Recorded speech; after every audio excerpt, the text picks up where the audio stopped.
Olá, gente. Eu tô começando pela primeira vez aqui uma live no Instagram, tô um pouco nervoso. É, Geralmente, um segundo.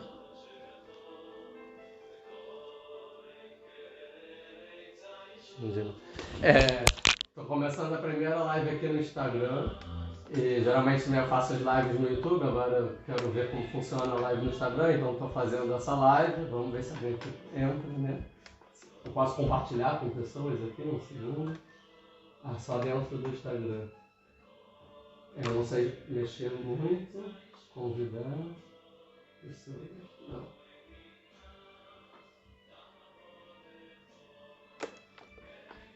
Tá, ainda também não tem ninguém online, né?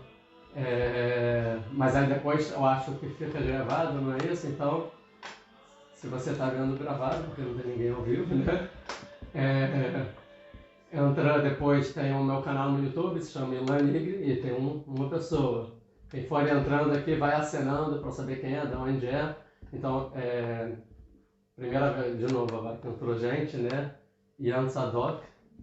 Edgar, tudo bem, gente? Deixa eu assinar, posso assinar para as pessoas. É a primeira vez que eu estou fazendo uma live, então quem for entrando vai acenando.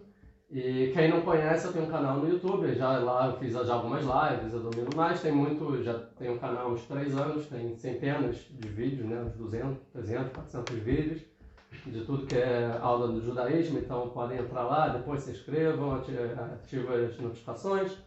Aqui também pode compartilhar com as outras pessoas. A live de hoje vai ser sobre Hanukkah.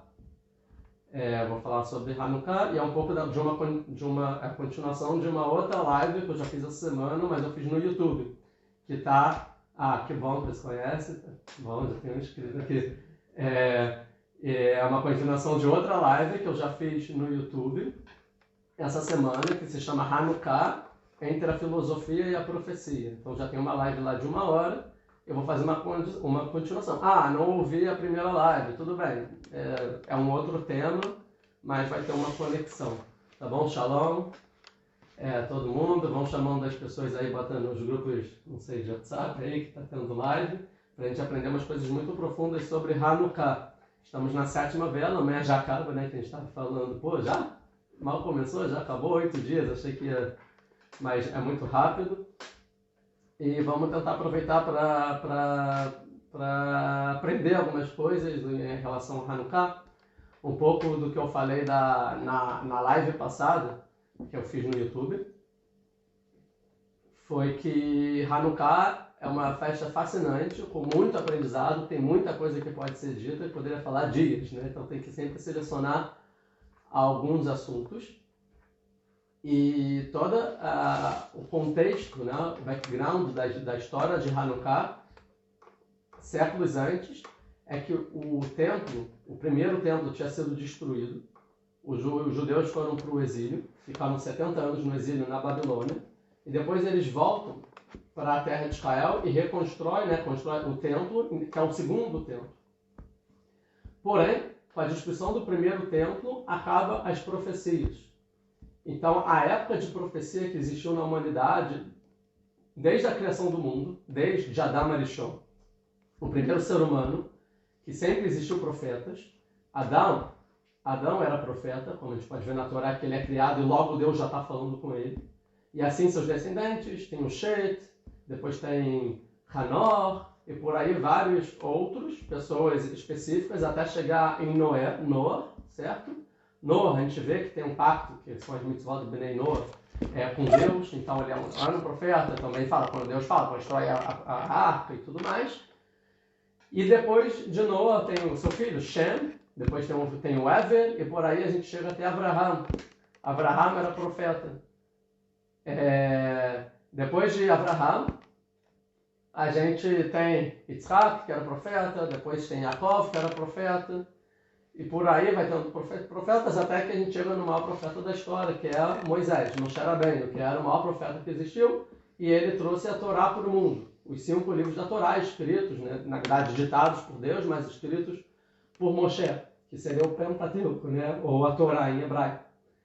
E depois de Moisés, que foi o maior profeta que existiu no mundo, passou a ter outros profetas, por exemplo, Yoshua, Josué, Shmuel, Samuel, Depois tem vários profetas, a gente conhece o famoso Elial Hanavi, né? Elias, o profeta, Elishá, que em português deve ser Eliseu, se eu não me engano, e depois a gente conhece Isaías, Jeremias, Ezequiel, e o templo é destruído.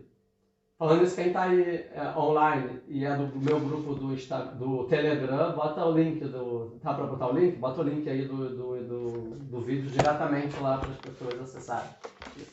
Obrigado. Então, o templo é destruído e com isso acaba a profecia. Mas o que eu expliquei na aula passada é que os profetas que ainda existiam na época do primeiro templo continuaram dando profecia. Que é, por exemplo, o caso de Zacarias, por exemplo, Zechariah, que está escrito na Torá, que é um dos últimos profetas, ou Malachi, né? Melachi, o Malaquias, é um dos últimos profetas, que eles profetizaram a época do segundo templo, da construção do segundo templo, porque estava muito difícil construir o segundo templo, e eles estavam, judeus, constrói o templo, Deus vai ajudar, não importa as dificuldades, para fazer com que as pessoas tivessem vontade e não desistissem do projeto de construir o segundo templo. E aí eles finalmente constroem o segundo templo, e nisso que eles constroem o segundo templo, tinham dois tipos de pessoas na construção do segundo templo. Primeiro eram os jovens, ou seja, as pessoas que nasceram durante o exílio, esses 70 anos de exílio, e o outro era os anciãos, né? São as pessoas que desde que viveram a época do primeiro templo, já deviam ter seus 70 e poucos anos. Então tinham esses dois tipos de pessoas. Então, as pessoas que nasceram depois da destruição já no exílio na Babilônia e voltaram para Jerusalém e construíram um segundo templo, e tinham aqueles que eram idosos e viveram. E conta na Torá, no livro de Esdras e Neemias, né? Esdras e Neemias, que quando estava sendo inaugurado o segundo templo, os jovens estavam dançando, alegres, tocando instrumentos musicais de alegria. Uau, construímos o segundo templo, o segundo Beit HaMikdash. Enquanto isso, os idosos estavam chorando, porque eles viam aquilo que estava sendo construído e falavam, nem de perto parece o primeiro templo. Nem de perto é a mesma coisa, em todos os sentidos. Tanto no sentido estético, como em grandeza, e como também em sentido de santidade. E assim falam nossos sábios no tratado de Yomá, que é um do tratado da Guemará, que vai falar sobre Yom Kippur, na página, se eu não me engano, 9, não estou lembrando da página, que vai falar que o segundo templo tinha 5 coisas diferentes do primeiro templo. Mais específico, melhorando o linguajar, o primeiro templo tinha 5 coisas que não tinha no segundo templo. E uma delas é a profecia. Então, no segundo templo não tinha mais profecia. Somente aqueles que construíram, por exemplo, Zacarias e tal, que são os últimos profetas do mundo, que até hoje, desde de Malachi, que é o último profeta, Malaquias, até hoje, nunca existiu um profeta. Desde Malaquias até hoje, nunca teve nenhum mais profeta. Acabou a profecia. A gente desconhece o que é profecia, a gente não sabe o que é isso. Mas, resumidamente, profecia é uma revelação divina. Deus se revela para o profeta, pode ser de várias formas, mensagens, visões e por aí vai. E podem ser visões, dependendo do profeta, mais claro ou alguma coisa mais embaçada. Como eu falei na live passada, não vou entrar de novo nesse assunto. Então, entrando nesse assunto, então, que as profecias acabaram, quando a gente vai pegar, por exemplo, Malaquias, eu não estou com... Pega para mim, por favor, aquele livro verde ali, a Bíblia. Isso, obrigado. Quando a gente vai ver aqui em Malaquias, o último livro da Torá, no último capítulo, o último livro dos profetas, desculpa, no último capítulo, vai estar escrito o seguinte, últimas.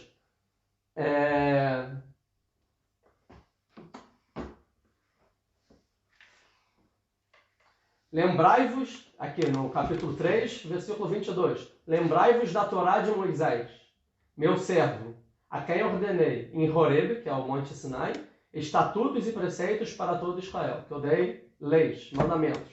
Eis que vos mandarei o profeta Elias, antes que venha o grande e temível dia do Eterno. E ele fará volver o coração dos pais através dos filhos e o coração dos filhos através dos pais, para que eu não venha a desferir sobre essa terra uma destruição completa. A última profecia que existiu.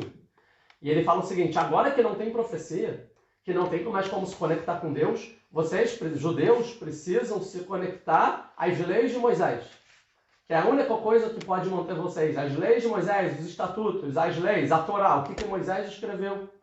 E a partir daí, então, que até agora é uma época de profecia, a gente passa para uma outra época na humanidade que não existia até então, que era a época da sabedoria, dos sábios. Antigamente, os líderes do povo, tirando os governantes, mas os líderes espirituais eram profetas. Como fala também no Tratado de Yomá, que durante o primeiro tempo, ou seja, durante 410 anos, existiam dentro do povo judeu 1.200.000 profetas. Então, durante 410 anos, tinha 1.200.000 profetas. E quem aqui está me acompanhando na live para me ajudar, pega uma calculadora, ou se a pessoa sabe fazer à mão, né? 410 divididos por 1.200.000. Vão fazendo aí, eu quero ver a primeira pessoa que vai aqui comentar. Aí eu vejo se tem alguém me acompanhando, né? Já tem aí a dica? Não, 410 divididos por... Não, desculpa, errei. 1.200.000 divididos por 410, ao contrário. Errei a conta. Sim? E vai dar cerca de 3.000, certo? 3.000 profetas por ano. Se uma geração tem... vamos dizer que uma geração são 30 anos, quer dizer que durante uma geração eram 90.000 profetas dentro do povo judeu. Ou seja, tinha muito profeta no povo judeu. Não era uma coisa rara. Era tipo, eu preciso ir lá na esquina encontrar um, sei lá, o que tem na esquina? Um jornaleiro. Sei lá se tem 90.000 jornaleiros no Brasil. Mas tinha 90.000 profetas, ou seja, os professores do povo de Israel. Em qualquer escola tinha um profeta, em qualquer sinagoga tinha um profeta, em qualquer cidade tinha seus profetas. Óbvio que tem profetas e profetas. Certo? Os que estão na Torá registrados nos livros dos profetas são os profetas. As profecias, que são profecias relevantes para todas as épocas. Mas tinham profecias menores. Então, os judeus se guiavam através de profetas. E os outros povos que iam para Israel e se conectavam com o povo judeu, guiavam através desses profetas também. Como a gente vê, por exemplo, Elishá, por exemplo. Tem algumas histórias de pessoas de outros povos que vêm se consultar com os profetas do povo de Israel. Mas agora que acabou a profecia, a revelação divina parou de vir para o mundo. Não tem mais como você ter certeza de nada que acontece no mundo. Porque Deus não se revela mais para ninguém. Não tem mais essa revelação. Então a única forma de você entender a divindade é através do seu próprio intelecto.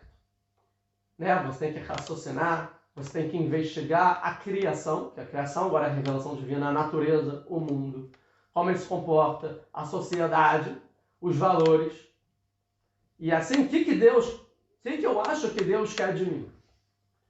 Porém, por mais que eu pense, que eu converse, que eu dialogue, eu não vou ter certeza.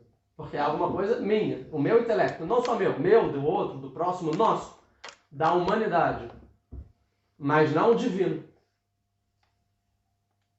Por isso que Malaquias, ele vem falar o seguinte: lembre da Torá de Moisés, porque se o ser humano ele só pensa através do seu intelecto o que é certo e o que é errado, é muito fácil estar errado.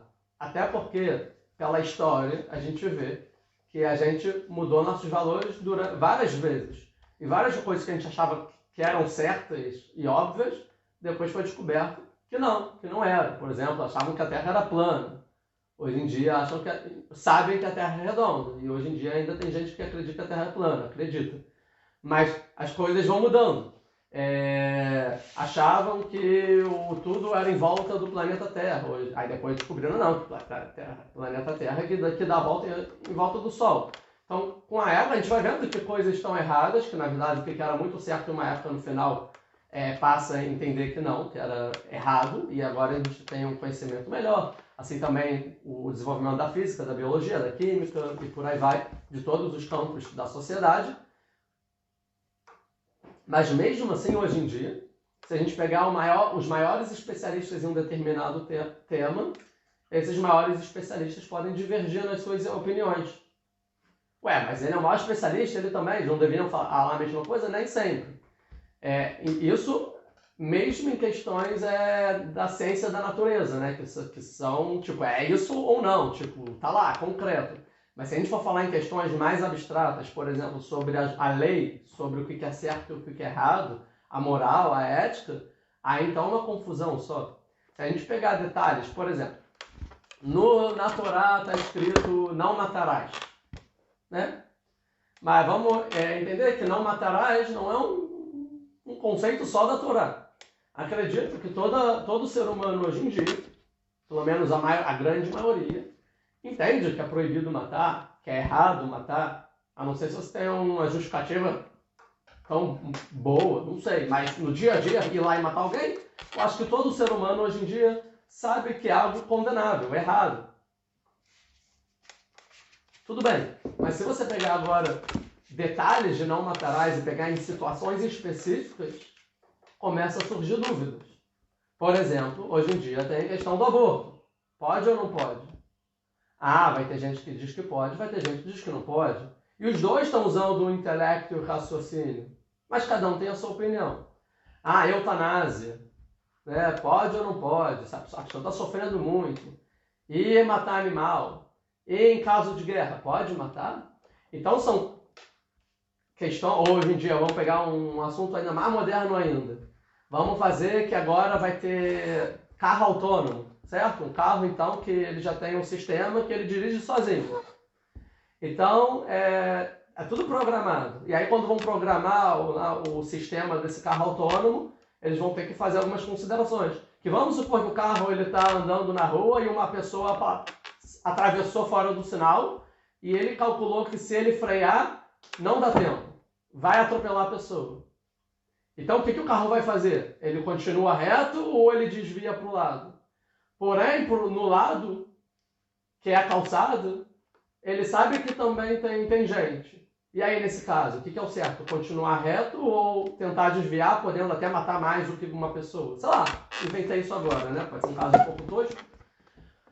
Mas, no final, o não matar, nas questões mais específicas, mais minuciosas, vai ser um dilema que todo ser humano vai ter a sua opinião hoje em dia. Eu aposto que todo mundo aqui que está na live, primeira live que eu estou fazendo aqui no Instagram, depois relembrando, isso é uma continuação de outra live que eu já fiz no YouTube, está gravado no meu canal Ilanig, quem não conhece, aconselho, tem muitas aulas de tudo que é... Tem aula de 1 hora, aula de 2 minutos, tem aula de tudo que é tipo, né? Várias séries, né? Vem nas playlists. Voltando, depois de fazer a propaganda. Isso. A gente vai ver então que essas questões são muito delicadas. Então, enquanto existia a profecia, é fácil, porque Deus disse, é como se fosse já deu spoiler, já deu a resposta, já tem o gabarito. E aí, então, se eu já tenho que a resposta é sim ou não, é certo ou errado, eu raciocinar o porquê disso ser certo ou errado, ou seja, por que é assim, é secundário. É secundário eu tentar entender se isso é certo ou errado e por quê. Agora, quando eu não tenho mais o gabarito, eu não sei se o que eu acho é certo ou o que eu acho é errado, eu preciso tentar raciocinar. E aí sim, eu preciso demonstrar, provar, deduzir, né, fazer experiências e tal, até ter uma opinião, eu acho que é isso.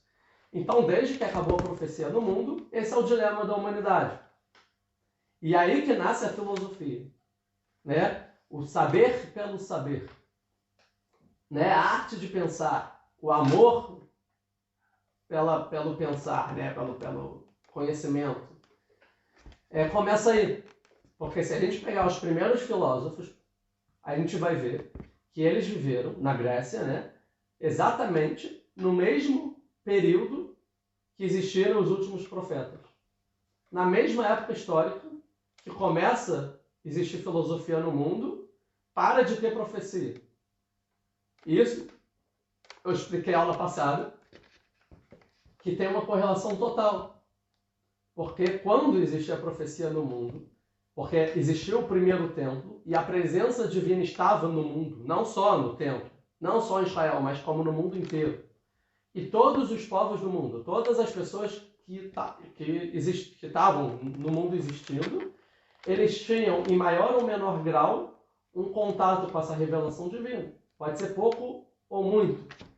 Mas, por existir pelo menos pouco contato com a revelação divina no mundo, não existia dúvida, por exemplo, da existência de Deus naquela época. Naquela época não tinha alguém que negava a existência de Deus. Porque Deus se revela no mundo. Você vê, você sente, é experimental, sensitivo. Tem alguma coisa lá. Mas óbvio que mesmo assim tem que ter o livre-arbítrio, que sempre tem que ter o bem e o mal contrabalanceado, né? É o livre-arbítrio do ser humano. Então é muito fácil. Se eu sei que existe Deus, então óbvio que as pessoas, então, qual é o desafio? O desafio era a idolatria. A idolatria é o seguinte, se eu sinto que Deus está no mundo, por exemplo, eu olho para aquela árvore no ápice da montanha e eu sinto a divindade, por que não então me curvar para aquela árvore? Por que não adorar a árvore, se a divindade sim está lá? E o que Deus vem falar é que ele condena a idolatria. Que a gente não deve adorar e se curvar para nada a não ser Deus. A nenhuma forma, a nenhum ser humano, a nenhum poder que existe no mundo, nem mesmo anjos e coisas do tipo. E sim somente Deus. Então o conflito durante toda a Bíblia, entre os profetas e o povo, ou o povo de Israel e os outros povos, era servir unicamente ao Deus de Israel, né? Yud-Kei Vav-Kei, não vou falar o nome que não pode, ou então servir a outros deuses, ou a outras formas e a outras forças que existem no mundo. Esse é o conflito. Existem várias forças ou uma só que controla o mundo inteiro? E aí Deus vem me falar uma só, através da Torá. Agora, quando acaba a profecia, o dilema agora é outro. Porque acaba a profecia, na época que acaba a profecia, as pessoas ainda recordam que existia a profecia. O meu pai sentia, o meu avô sentia, o meu bisavô sentia. Mas começou a passar as épocas, e aí ninguém mais lembrava de como era, não existia mais ninguém, igual o Holocausto, né? Agora, na nossa geração, estão morrendo os últimos sobreviventes do Holocausto, né? Já passou um tempo considerável. E daqui a pouco, então, até sei lá, um tempo atrás, tem muitos negacionistas que falavam, o Holocausto não existiu. Aí você fala, calma aí, tem um sobrevivente aqui, vamos ouvir o depoimento dele? Daqui a uma geração, não vai ter mais ninguém que possa comprovar. O cara fala, não existiu, prova. Não tem como provar. Por quê? Porque não tem ninguém. Quando as coisas vão se afastando, é muito mais fácil você achar que um evento histórico não aconteceu. Igual hoje, tem falando, o povo de Israel nunca esteve em Israel. Tipo, como assim? Né? Nunca teve a entrega da Torá. Como assim? Deus não existe. Como assim? Então, o dilema é o seguinte, Deus existe hoje em dia? Por quê? Porque a gente não tem mais a revelação divina em nenhum grau aqui no mundo. A gente não tem mais esse contato. E o único contato da gente entender a divindade é através do nosso próprio intelecto. Tá? E quando a gente vai falar do próprio intelecto, a sorte é que Moisés, os profetas, escreveram livros, que é o Taná, né? Que seria traduzido depois e virar a Bíblia. Mas é o Taná. Então, profetas que tiveram essa revelação, eles escreveram as revelações. E a melhor forma, então, quando você não tem essa revelação de entender a divindade, é estudando a revelação escrita por aqueles que sentiram. Então, é essa questão. Que quando os judeus, então, eles se ligam à Torá, aos Neviim, aos Ketuvim, aos escritos, né, que seria a Bíblia, eles conseguem, então, através do intelecto de hoje em dia, tentar raciocinar e entender por que as revelações daquela época e o que aquilo quer dizer para a minha vida hoje em dia. Então, os judeus sempre atribuíram o valor da Torá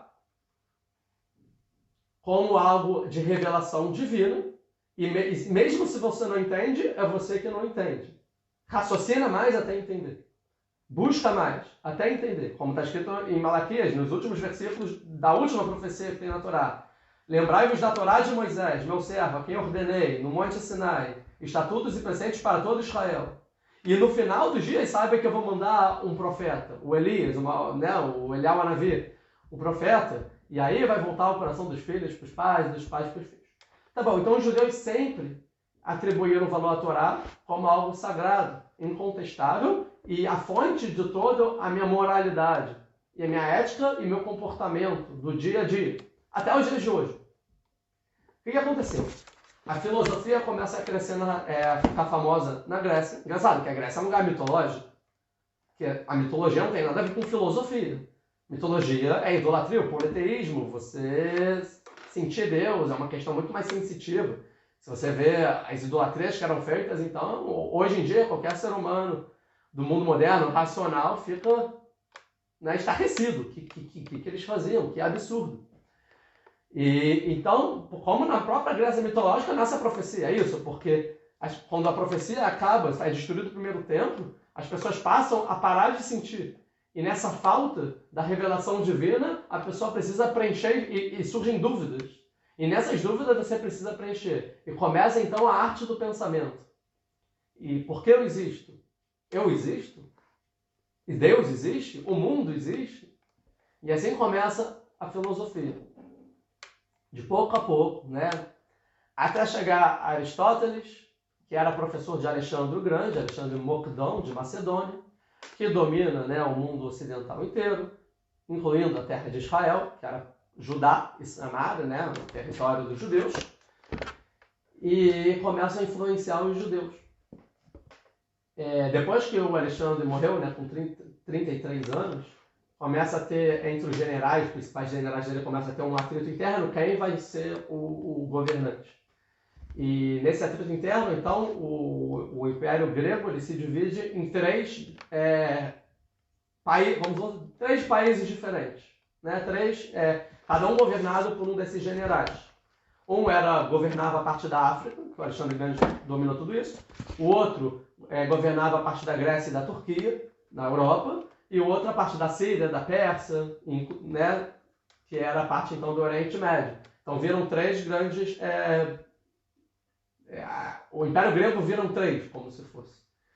E o rei que domina a parte da Síria e da Pérsia, que se chama em hebraico Ptolemy Amélia, o rei Ptolemy, em português é um nome estranho. Não lembro em português, em grego como se chama Ptolemy, mas então vamos chamar de Ptolemy. O Ptolemy naquela época, então grego, filósofo e tal, agora não lembro qual Ptolemy, que era uma dinastia, tiveram vários. Filósofo, grego e tal. O Ptolemy, ele um dia fala assim, eu quero traduzir a Torá. Por quê? Porque se a Torá é um livro de sabedoria, o mundo inteiro tem que saber essa sabedoria, porque até então era em hebraico. E os únicos detentores do conhecimento eram os judeus, o povo de Israel, mais ninguém. Ele falou, eu quero traduzir para que o mundo inteiro saiba a Torá, que seria em português, eu não sei falar direito, Septuaginta, eu acho que é isso. Porque foi traduzido por 70 sábios, teve um milagre, não vou entrar nessa história do Ptolemy Amélia, de como foi traduzido. E os judeus consideraram isso um grande, algo muito ruim que aconteceu. A Torá ser traduzida para o grego. Por quê? Não é bom, agora todo mundo vai saber Torá, todo mundo agora vai saber a sabedoria divina. Não, ao contrário. Ruim, por quê? Porque os judeus entendiam que a Torá era uma revelação divina. Agora os gregos, eles entendiam a Torá como um livro de sabedoria humana, da mesma forma como os livros de Aristóteles.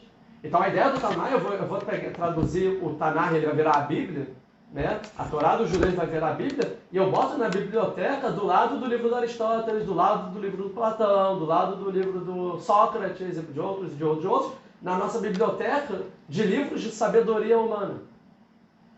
E desde então, as pessoas entendem a Torá como um livro de sabedoria, mas sem entender que é um livro de revelação, que é um livro escrito por profetas. E sem entender o background do que é profecia, da cultura judaica, de como isso se dava, nunca uma pessoa estudando a Bíblia pode entender o que a Bíblia quer dizer. Nunca. Impossível. Hoje eu vou pegar a Bíblia em português e ler, não vai entender uma frase. Vai achar que entendeu. mas não vai entender.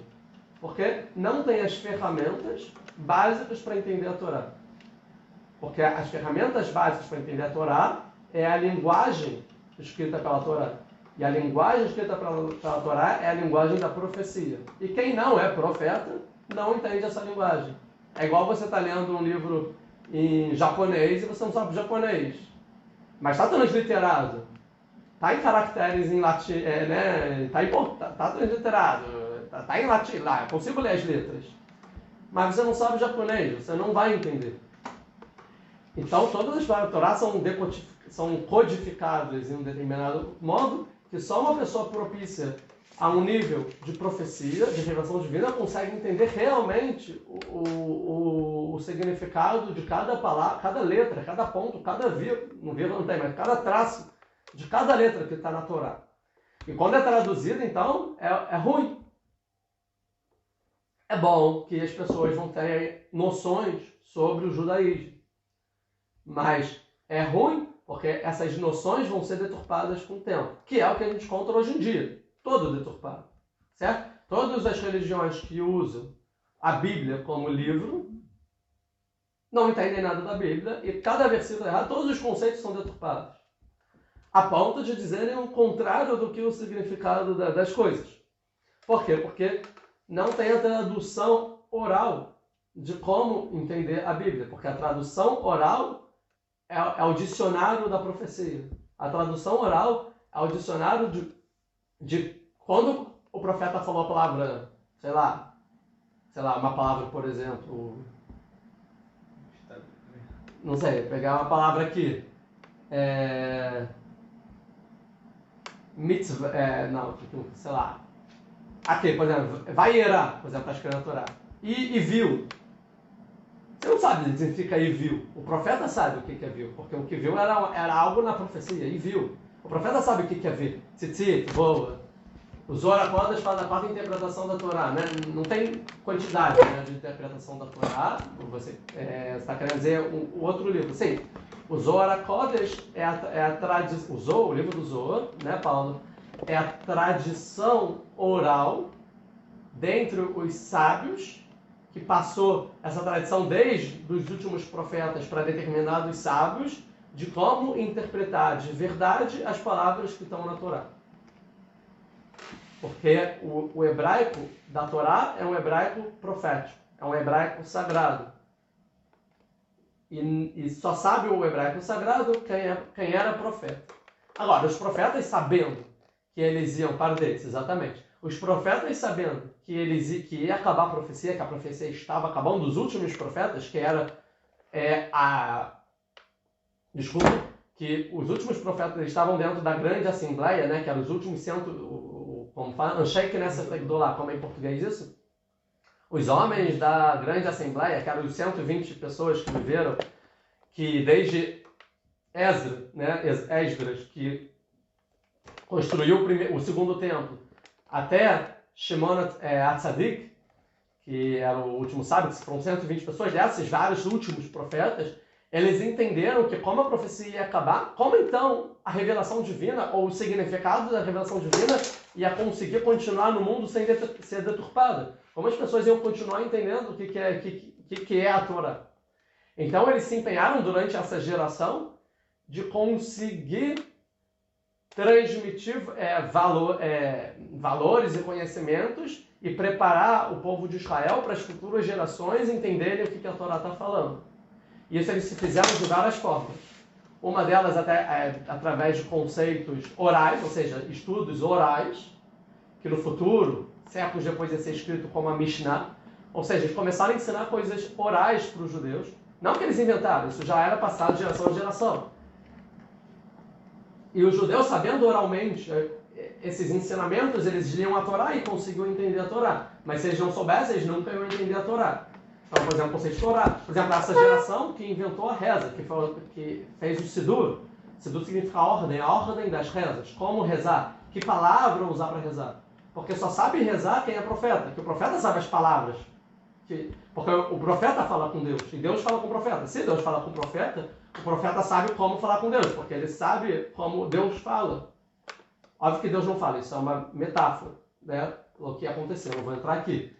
Então, os profetas, eles sabiam essa linguagem, então eles falaram, já que a gente sabe falar com Deus e os outros não vão saber falar com Deus, então vamos organizar em palavras como falar com Deus, e eles só leem um texto, e eles vão estar falando uma coisa que eles não necessariamente estão entendendo com toda a profundidade, mas faz um sentido literalmente, mas claro que cada palavra aqui tem questões, tem códigos e coisas extremamente elevadas a cada palavra aqui, e é só seguir, e vocês conseguem se conectar com Deus automaticamente, se tiver um coração puro e verdadeiro. Existe um mestre da Kabbalah chamado Albert Goslan, que decodifica a Torá, o Sefer Yetzirah, que quando puder procure-lo. Decodifica a Torá, o Sefer Yetzirah. Tá bom, eu não conheço essa pessoa, eu posso procurar e ver se realmente não conheço. Luana. Tá, então... Um segundo. Tudo bem, vou continuar. Então, e assim passou.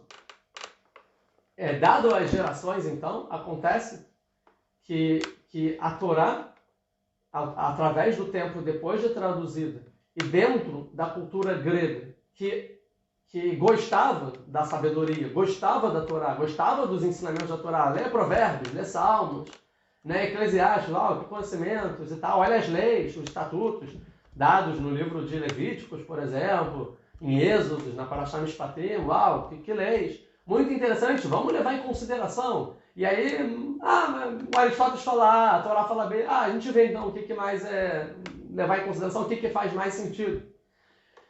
E assim então, passou a ser algo de sabedoria dentre os outros povos. E como os gregos viraram a cultura dominante do mundo, inclusive no território de Israel, vários judeus começaram a gente chama helenizar, a se assimilar à cultura grega.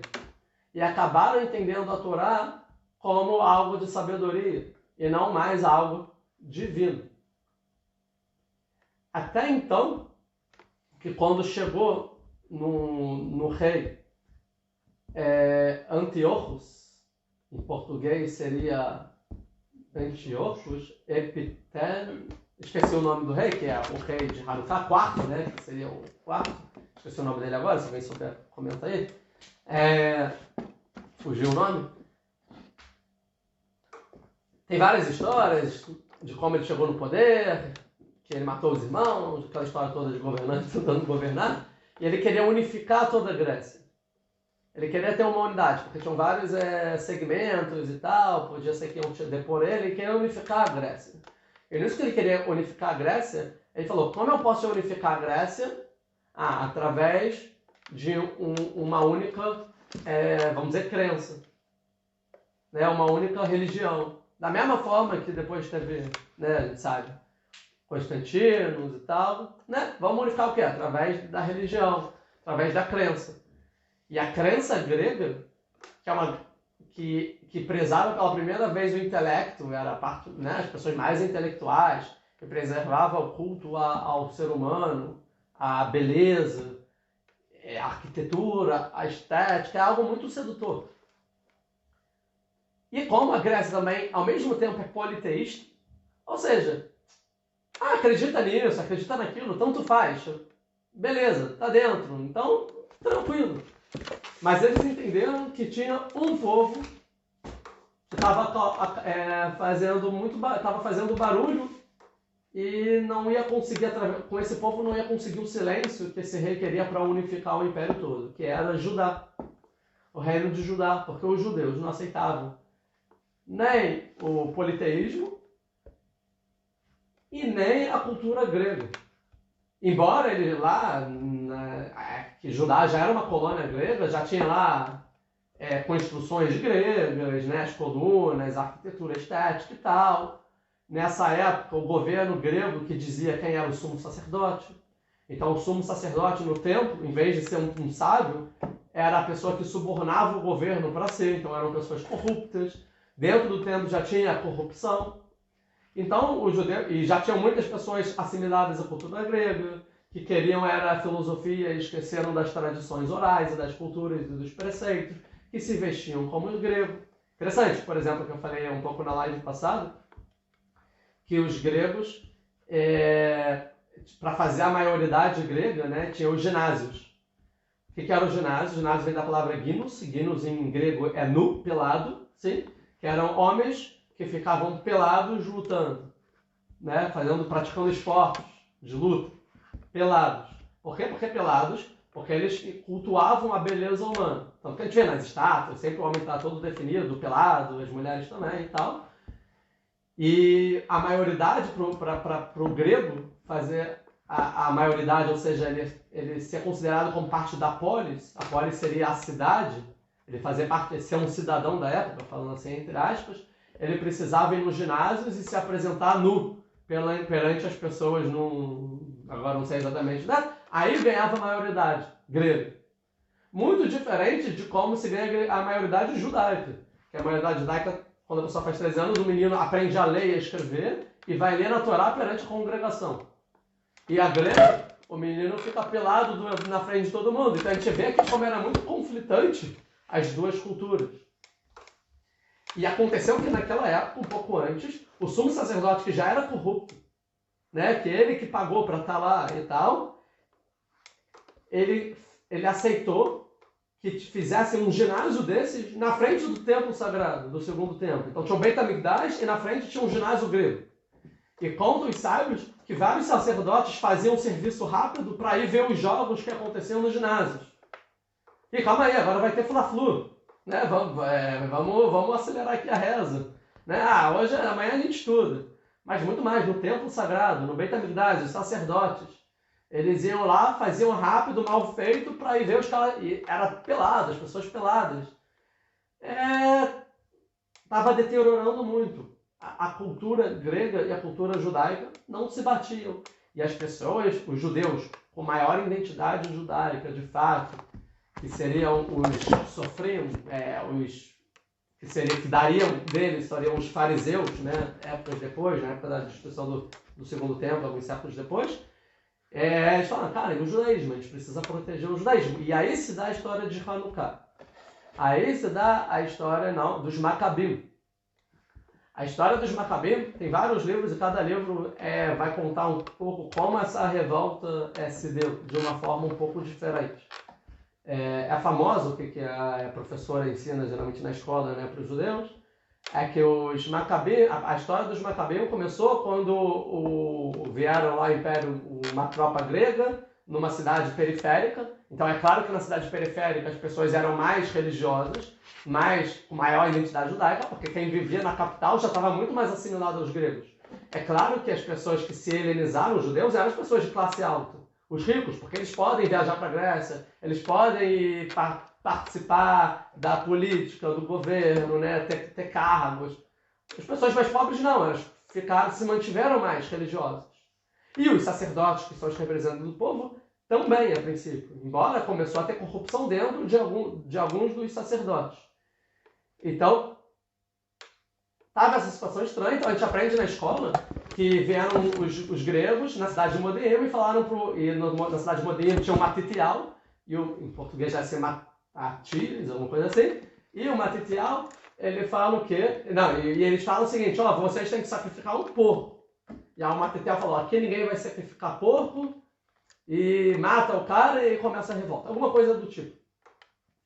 A pergunta é por que os gregos querem que o judeu sacrifique porco? Porque tiveram decretos que os judeus não podiam estudar a Torá, que daí é o Sevivon, que as pessoas iam estudar a Torá e como passavam os gregos eles guardavam debaixo da mesa, pegavam o peão e ficavam rodando. Aí falavam, o que vocês estão fazendo aqui reunidos aí? Não, a gente está brincando de peão. Aí saíam e pegavam a Torá de volta. Eles proibiram o estudo da Torá. Eles proibiram Brit Milá, a circuncisão. Eles proibiram o Rosh Chodesh, né? A celebração, né, do novo mês. Eles proibiram... Calma aí, proibiram a mezuzá, botar a mezuzá. O que mais que lembram aí? Fizeram uma série de proibições. Tá? É interessante, porque em Hanukkah sempre tem o Rosh Chodesh no meio. São 8 dias, que é referente aos 8 dias que se faz a circuncisão. E a Hanukkah, ela sempre acesa do lado da mezuzá, né? Ou seja, tudo que eles proibiram, a gente faz em Hanukkah. Tipo, uma alusão para mostrar, a gente sobreviveu. E a pergunta é se eles gostavam da filosofia da Torá, da inteligência da Torá, por que proibir mandamentos? Porque eles queriam impor a cultura. É o seguinte, o problema não é estudar a Torá. O problema não é cumprir preceitos. O problema é vocês cumprirem os preceitos que não fazem sentido. O problema é a falta de intelecto no que vocês fazem. Por que circuncisar? Eles que cultuavam o corpo, você fazer um defeito no corpo, ainda mais na genitália, que era o que eles queriam mostrar para todo mundo para ter maioridade, era a maior heresia do mundo. Vocês estão deixando imperfeito a beleza humana. Isso não faz sentido nenhum, uma mutilação. Não, isso é proibido. Né? Celebrar um dia, porque um dia ele é diferente dos outros. Não, isso é proibido.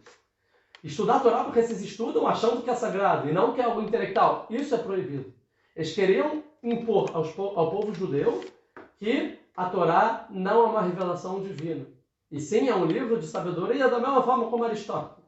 Nada contra Aristóteles, nem diminuindo a sabedoria de Aristóteles. E esse é o problema de Hanukkah, que vieram os macabim, os coanim, os sacerdotes, as pessoas que pegam a Torá e falam, não. Mesmo poucos, vamos guerrear contra muitos. Mesmo fracos, vamos guerrear contra fortes. Porque isso não pode acontecer. Nem que a gente dê a própria vida. Isso a gente aprende na escola. Porém, tem outros decretos que eles fizeram que não se aprende um pouco quando a gente é pequeno, a gente não aprende muito na escola. Por exemplo, que é o que está escrito na Gemara, e também tem também nos livros históricos, que teve um decreto que os judeus, todo judeu, tinha que escrever na porta dele: eu não tenho parte de Deus. Ou seja, eu não faço parte, não tenho nenhum vínculo com Deus, vamos traduzir assim. Né? Ou seja, Deus não existe. E óbvio que nenhum judeu ia fazer uma heresia. Nenhum não. Os assimilados sim, mas nenhum judeu religioso ia fazer isso. O que os judeus fizeram? Todo judeu tirou a porta de casa. Pronto, não tenho porta, então né, aquele jeitinho, né? Não tenho porta, não preciso escrever isso. Só que falam os sábios que os gregos fizeram esse decreto, já sabendo que nenhum judeu ia fazer isso, e eles iam tirar a porta de casa. E na verdade o objetivo do decreto é que eles tirassem a porta de casa. E a pergunta é por que tirar a porta de casa? O que os gregos ganham tirando a porta de casa? Certo? E só antes, um pouco de arquitetura, as casas antigamente não eram igual a casa de hoje, tem vários cômodos, corredor, sempre provavelmente era um quadrado, não deviam ter muitas vezes divisórias, mas a maioria é um quadrado, e tem a porta. Se você tira a porta, você vê a casa inteira. Né? Provavelmente é isso. Nós não somos pessoas mais ricas, mas a maioria é isso, tem uma porta. Você tira a porta, está vendo a casa inteira. E o objetivo é isso que falam os sábios, que os gregos queriam que os judeus tirassem suas portas. Por quê? Para não permitir que a cultura deles se mantivesse dentro de casa. Porque agora não tem mais casa, porque se é todo mundo que passa a ver, você não tem mais privacidade. Vamos tirar a privacidade dos judeus? Porque tirando a privacidade dos judeus, eles não conseguem mais proteger o próprio judaísmo. Porque eles vão fazer parte da cultura, como se fosse que eles estão na rua. E a cultura da rua é grega. Não tem mais como esconder. Eles vão ter que se assimilar à cultura da rua. Perde o valor da casa. E não só isso. Você perde a tzniut, o recato. As mulheres, os judeus são um povo recatado. Imagina o que era o recato naquela geração, na cultura grega. Os gregos, com a maioridade, é o menino ficar pelado na frente de todo mundo. As mulheres se exibirem. E os judeus, ao contrário. A moralidade é se cobrir. Tá recatado, não mostrar o cabelo, não mostrar, né, as mulheres não mostrarem nem o cotovelo, as saias longas. É o contrário da cultura grega. Vocês falam, vocês querem se cobrir, vocês querem ser reservados? Tira a porta de casa. Todo mundo pode entrar, todo mundo vai ver o que acontece dentro de casa, e assim o marido não pode ter mais relação conjugal com a esposa. A família não é mais família, porque como eu vou educar meus filhos se eu vivo sem porta para a rua? E assim, então, a cultura grega consegue entrar dentro da casa de cada judeu. Isso é tudo de propósito. Outro decreto, que esse eu acho mais assim, que decretava o seguinte: toda mulher que casasse no dia do casamento, antes de depois do casamento estar com seu marido, ela era obrigada a passar pelo governante da região. Ou seja, toda mulher ia tirar a virgindade dela com o governante grego da região. Ele manda na mulher. Ele manda na intimidade da mulher. Não vai ter mais nenhum homem judeu que vai ter uma esposa que nunca conheceu um grego antes. É aquilo, você pegar de fora e botar dentro de uma forma invasiva totalmente. Tanto que agora, na série que a gente está fazendo do estudo de Bereshit, que a gente está agora estudando sobre Tamar e Shem, a gente falou que essa história é justamente Hanukkah, a mesma coisa. Que tem um paralelo muito grande que eu não vou entrar nisso agora. Então, aqui está a correlação. A correlação, então, entre toda mulher, então tinha que estar com o grego antes. Isso é muito mais grave para as sacerdotes, para quem era, para as koaniot, sei lá. Para quem era para as mulheres sacerdotes, sacerdotisas, isso. Isso era muito pior. Porque se uma mulher tem relação com um não-judeu, ela perde o sacerdócio para sempre. Ela não pode casar mais com o sacerdote. Isso quer dizer o seguinte, se o decreto ficasse em vigor, geração seguinte não ia existir mais nenhum sacerdote no povo judeu.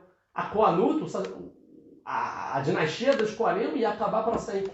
E o que é o Kohen? Não é a pessoa que é mais elevada, né, que está num patamar acima do que o resto do povo? Não é isso, Kohen? Isso nós gregos somos contra. Todo mundo é igual, todo mundo tem intelecto. Por que você é diferente de você? Não! É uma cultura só, né? Tudo assimilada, tudo, né? Pluralismo. Então, aí então, talvez aqui era o ponto mais pesado. Um segundo, quem sabe toda a história quando não está vendo? Isso. E aí, o que acontece? Então, conta nos livros que a história dos Macabeus não foi com a história do porco. Foi um pouco diferente a história. E sim, que o Cohen Gadol da época, quem deveria ser o Cohen Gadol da época, se chamava Yohanan em português, não sei como era Yohanan. Yohanan era o Cohen Gadol, o sumo sacerdote da época. Na verdade, que deveria ser, se não tivesse a corrupção, ele seria. Que eu acho que, se não me engano, o Yohanan é ou irmão ou tio de Matitial, tá bom? Que é pai de Eudá, o Macabeu, né? Macabi.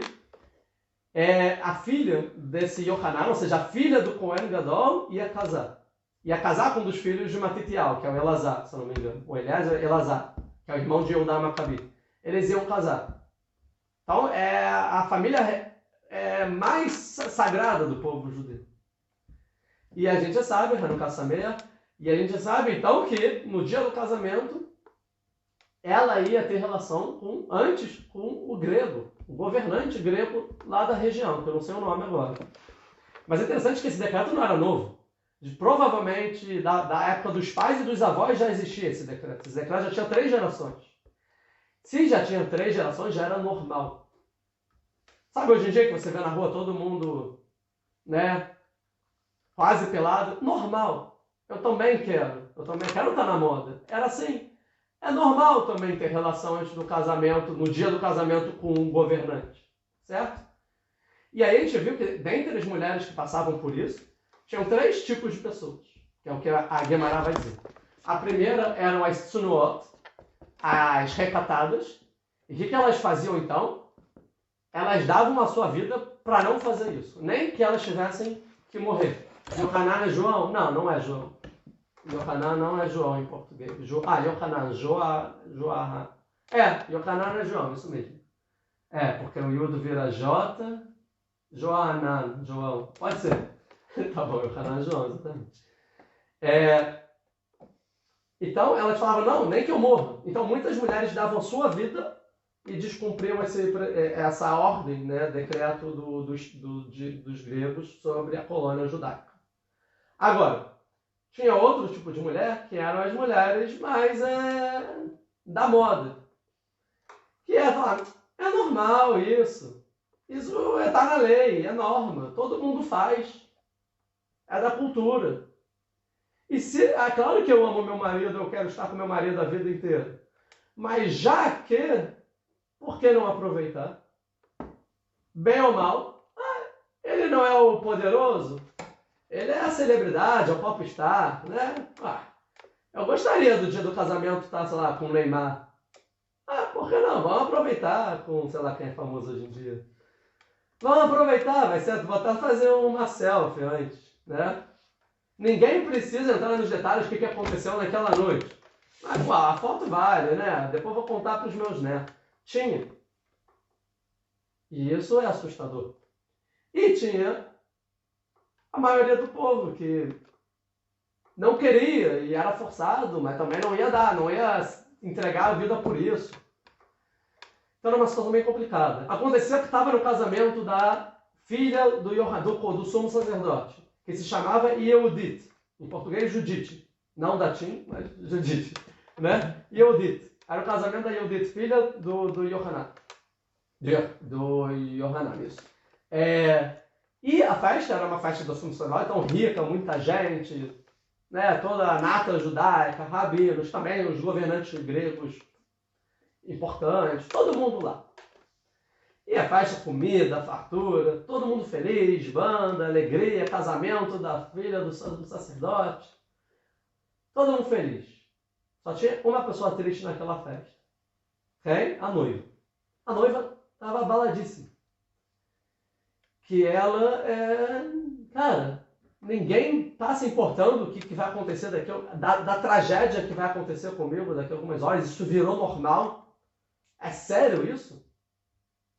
Ninguém, não tem um jornalista para dizer que isso é uma tragédia. O que sai na mídia é, casamento. Todo mundo sabe o que vai acontecer. E ninguém vai falar disso. Todo mundo está feliz? Como assim? Ela não conseguiu engolir isso. E aí ela toma uma atitude extrema, tá? Qual é a atitude dela? No meio da festa, ela sobe, sei lá, no palco, né? Fala, sou noiva, eu quero falar. Sim, estou aqui. E o que ela faz? No meio da festa, ela tira a roupa. Ela fica pelada no meio da festa. A filha do sumo sacerdote tira a roupa no meio da festa.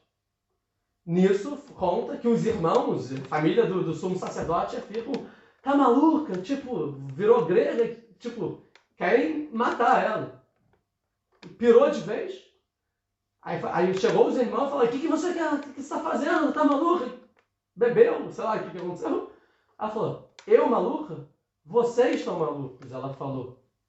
Todo mundo aqui sabe o que vai acontecer comigo hoje à noite, que é muito pior do que ficar pelada. É muito pior. Eu sou a filha do Kohen Gadol. E vocês estão felizes? Vocês estão malucos. Ela falou para a festa inteira. Naquele momento, conta os sábios, começou a revolução dos Macabios. Eles foram até o líder grego, mataram ele, e aí começa a história de Hanukkah. Uma história um pouco diferente do porco, né, que foi por causa de sacrificar porco. Mas essa é uma segunda versão que tem alguns livros de como sucedeu então a história não contada, né, tipo, para maiores de 18. É óbvio que era uma vergonha para ela ficar pelada, é óbvio, mas ela precisava fazer alguma coisa extrema, porque olha o que ia acontecer, né? E aí, graças a ela, então, acontece a história de Hanukkah, e isso entra dentro da Lahá. Porque para Lahá, as mulheres, porque quem sabe mais 10 não vou me aprofundar nisso, mas sabe que toda mitzvah que é positiva, você deve fazer algo imperativamente, fazer alguma coisa positiva, e tem um tempo definido, uma época específica para fazer esse decreto, a mulher ela está isenta dessa mitzvah. Mas Hanukkah não, a mulher é obrigada, da mesma forma que os homens acendem as velas de Hanukkah, e Hanukkah tem um tempo definido, que é durante os 8 dias de noite, no pôr do sol, né, no escurecer. E é positivo, você tem que acender. E a pergunta é por que a mulher ela também é obrigada, é uma exceção. E a resposta é porque ela também estava no milagre. E não só ela estava no milagre, como o milagre todo começou da mulher, de Yehudit. Ela começou a história de Hanukkah, então por isso as mulheres são obrigadas a acender Hanukkah hoje em dia. Não só isso, como tem costumes que a mulher, depois de acender Hanukkah, ela tem que ficar meia hora sem fazer nenhuma melahá, tipo Shabbat, sem fazer nenhum trabalho por meia hora. E isso não tem para os homens, ou seja, a mulher é mais rigorosa do que o homem no acendimento da Hanukkah. E é interessante que tem uma mitzvah que chama que a vela de Hanukkah é um por casal. Ou seja, se o marido acendeu, a mulher está isenta. Se a mulher acendeu, o marido está isento. Mesmo que alguém não estava presente. Como fala na linguagem, sabe? Ish ubeitó. É o homem e a sua casa. Por quê? Porque é o valor da casa. A Hanukkah, quando acende Hanukkah, é o valor da casa. O homem e a mulher são um. Então, se um acendeu, está valendo. Porque é o casal que acende, não é ou o homem ou a mulher, é o casal. Por isso que eu falei, eu fiz um vídeo, botei aqui no Instagram pequenininho, né, hoje, da sétima vela, por isso que você acende na porta de casa. Porque nessa porta, que vocês queriam tirar para tirar a nossa privacidade e entrar na cultura, agora não só eu tenho a cultura aqui dentro de casa e os valores, como eu estou indo para a minha porta e mostrando para os outros, na porta de casa, olha, eu quero influenciar o externo. A minha casa aqui tem valor suficiente para influenciar o mundo inteiro, para influenciar toda a sociedade, e vocês não vão me influenciar. Eu vou continuar cumprindo o que eu tinha cumprido, porque eu entendo a revelação divina. Por isso que é o fogo, que o fogo sobe, né? Que é a matéria mais leve que tem, que vem lembrar a transcendência, que é a revelação divina. Nem tudo no mundo é material. O que tem que ser cultuado, óbvio que a arquitetura é bonita, é óbvio que a estética é bonita e a beleza tem seu papel. As coisas devem ser bonitas, não tem que fazer feio, é claro. Por isso que a Hanukkah tem que ser meado e meado, tem que ser bonito. A chama, o fogo tem que acender bem. Se for algum óleo ou algum pavio que não acende bem, não valeu, porque o fogo tem que estar bonito. A beleza serve. Porém, ela tem que se elevar. Ela tem que ir para cima. Porque a beleza vem lembrar que tem alguém que fez o mundo ser belo. Tem um grande arquiteto no mundo. A beleza vem lembrar que tem um criador. Né? E por isso, a beleza tem seu papel. Mas não cultuar a beleza. Não idolatrar a beleza por si só. O intelecto tem seu papel. Tem que pensar nas coisas. Por quê, assim, como, discutir, diálogo, claro. Mas tem uma revelação divina no mundo. Está escrito no final de Mateus: lembrai-vos da Torá de Moisés, dos estatutos e as leis. Tem leis reveladas do céu. Então, eu acho que isso é um pouquinho que a gente pode aprender de Hanukkah. Já falei, Hanukkah pode falar de 1000 coisas, 1000 assuntos. Mas eu acho que por hoje, eu acho que deu para não ficar também muita coisa, né? Acho que já foi muita informação também nessa live. E quem quiser se aprofundar mais, tem a outra live que eu já fiz essa semana que está no meu canal no YouTube, Ilan Nigri se chama. Então podem ver a live lá que na semana, eu fiz, se não me engano, foi domingo ou segunda que eu fiz a live. E tem também centenas de outros vídeos e séries no meu canal do YouTube, então é isso. E também deem aqui um like. Tem isso de dar like aqui no Instagram? Tem, né? Deem um like, compartilhem essa mensagem. Ou a aula em si, né? Compartilhem.